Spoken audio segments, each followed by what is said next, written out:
Gary Cooper's rise from the wide-open plains of Montana to the glittering heights of Hollywood feels almost mythic, yet it was rooted in quiet discipline rather than ambition. Born Frank James Cooper in 1901, he absorbed the values of solitude, resilience, and understatement early in life.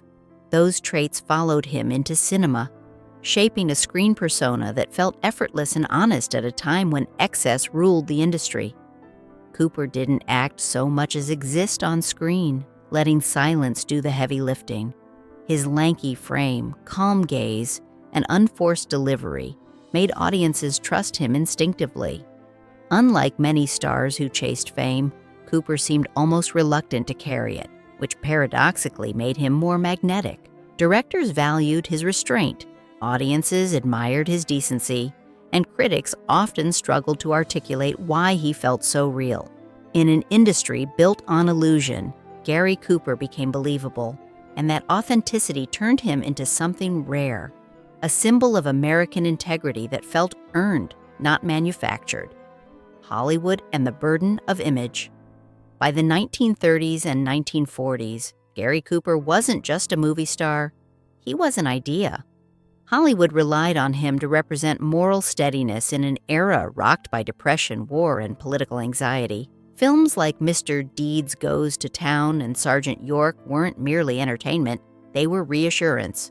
Cooper's characters stood firm when others wavered, spoke softly when others shouted, and chose conscience over convenience. Yet the very image that elevated him also confined him. The studio system demanded consistency, and deviation, personal or professional, carried risk. Privacy was currency, and silence was survival. Cooper learned early that what audiences believed mattered more than what was true. This pressure didn't make him false, but it made him guarded. Friends described him as warm yet distant, generous yet private. Hollywood rewarded his restraint while quietly expecting it to extend beyond the screen.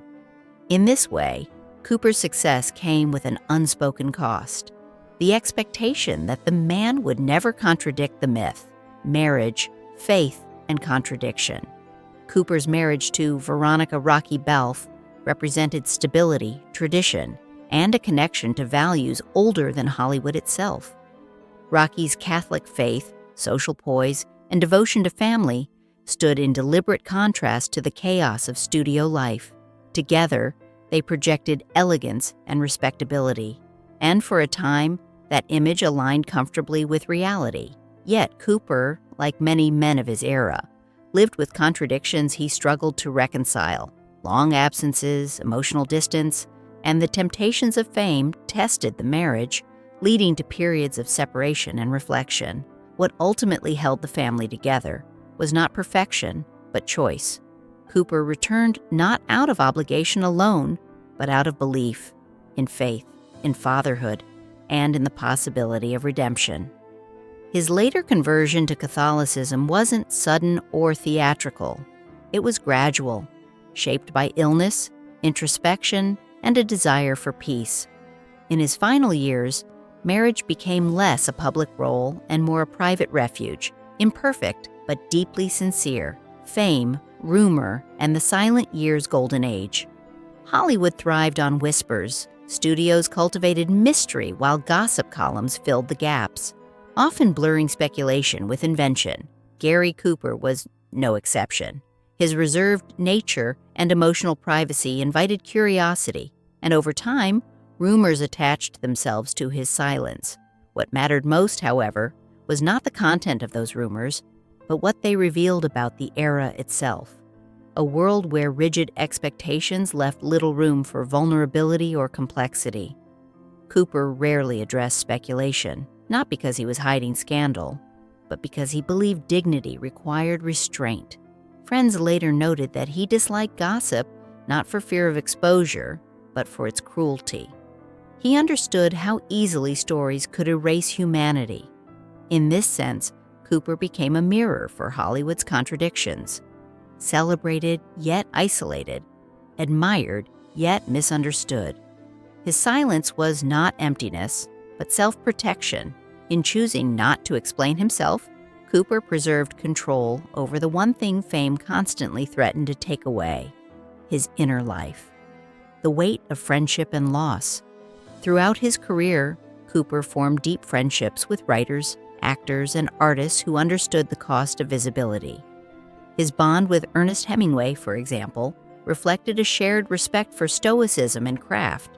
These relationships were grounded in mutual recognition rather than performance, yet friendship in Hollywood was rarely uncomplicated.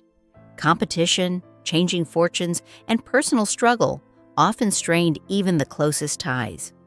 Cooper felt losses keenly, sometimes more than he let on. Illness, addiction, and early death claimed several contemporaries, reinforcing his belief that success offered no protection from fragility. As he aged, these losses seemed to narrow his world, pushing him inward rather than outward. He became more reflective, more selective, and more aware of time's limits. Those close to him recalled a man who listened more than he spoke, who valued sincerity above charm. In an industry that prized constant motion, Cooper increasingly chose stillness, finding meaning not in expansion, but in depth, illness, and quiet courage. When Gary Cooper was diagnosed with prostate cancer, he faced it much as he had faced everything else. Without spectacle, he continued working as long as he could, refusing to let illness redefine him publicly. On set, colleagues noticed his frailty, but also his determination. He didn't seek sympathy, nor did he dramatize his suffering. Instead, he focused on finishing what he started, a reflection of the same resolve that defined his most famous roles. Privately, the illness changed him. It deepened his spirituality, softened old regrets, and sharpened his appreciation for family. Pain stripped away distractions, leaving only what mattered. Those final years were marked by reconciliation, not only with his wife, but with himself. Cooper spoke less about success and more about gratitude. He understood that strength wasn't the absence of fear or pain, but the willingness to endure without bitterness. In facing death quietly, he embodied the same dignity that had made audiences trust him for decades. Death, and a changed Hollywood Gary Cooper's death in 1961 felt like the closing of a chapter, not just for a career, but for an era. Hollywood was changing rapidly, growing louder, more confrontational, and less interested in restraint. The kind of hero Cooper represented, humble, morally grounded, and emotionally contained, was becoming rare. Tributes poured in, not only from fans, but from peers who understood what he symbolized.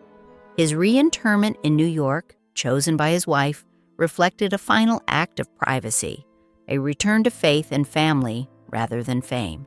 It was a deliberate step away from the spotlight that had defined so much of his life. In death, as in life, Cooper resisted spectacle. He left behind films that continue to resonate because they speak softly but carry weight. His absence was felt not as shock, but as stillness, the kind that lingers and reminds you of what has quietly disappeared. Legacy beyond the screen. Gary Cooper's legacy endures not because he revealed everything, but because he didn't. In a culture increasingly obsessed with confession, his restraint feels almost radical. He showed that complexity doesn't require explanation and that dignity can exist without disclosure. His performances remain timeless because they trust the audience to feel rather than be told. Cooper's influence can be seen in actors who value understatement and in stories that allow silence to speak. Beyond technique, however, his life offers a subtler lesson. Fame magnifies contradiction, and integrity isn't about flawlessness, but about how one lives with imperfection. Cooper wasn't a mythic cowboy in real life, but he understood the power of standing firm in one's values, even when the world demands performance. In remembering him, we aren't honoring perfection. We're honoring effort, the lifelong attempt to live quietly, honestly, and with grace, even under the brightest lights. A man, not a myth. Stripped of rumor, projection, and legend, Gary Cooper remains compelling because he was human. He loved deeply, struggled privately, and carried responsibilities that few truly understood. His silence wasn't emptiness, it was choice. In an industry built on exposure, he guarded his interior world fiercely, not out of shame, but out of self-respect. That choice shaped both his mystique and his peace. Today, when personal lives are dissected endlessly, Cooper's approach feels almost defiant. He reminds us that not every story needs to be told to be meaningful. Sometimes what's left unsaid carries the most truth. In the end, Gary Cooper wasn't defined by rumors or roles, but by consistency, a steady presence in an unsteady world. He didn't chase immortality. He earned remembrance by staying grounded, by valuing faith, family, and craft, and by understanding that a life well lived doesn't need an explanation, only integrity.